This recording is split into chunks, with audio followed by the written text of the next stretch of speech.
Ce que recherchent avant tout les célébrités en vacances, c'est l'anonymat. Dans une interview accordée aux Parisiens en 2016, Nolwenn Leroy confiait ses escapades estivales empreintes de tranquillité et de sérénité. Elle y évoquait un souvenir de vacances particulièrement mémorable en Corse, où, avec son compagnon Arnaud Clément, la jeune maman avait entrepris une retraite incognito pour échapper aux objectifs indiscrets des paparazzis. Il s'était rendu chez un ami possédant un voilier, et en mer, il naviguait paisiblement vers des destinations discrètes, comme les petites criques présentes sur les îles Lavezzi, dans le sud de l'île de Beauté.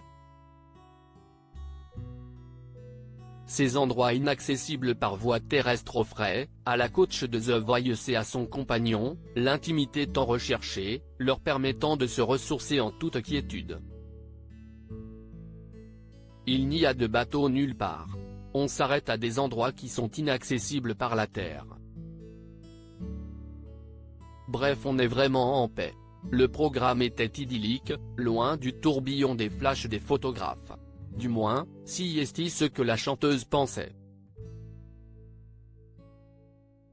Cependant, à leur retour à Paris, la réalité les rattrapa brusquement lorsqu'ils découvrirent, médusés, les clichés de leurs vacances à la une d'un magazine People.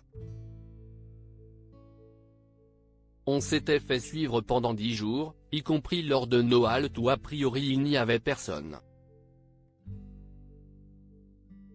On n'a jamais compris ce qui s'était passé et comment on avait pu nous filer comme ça sans qu'on s'aperçoive de rien.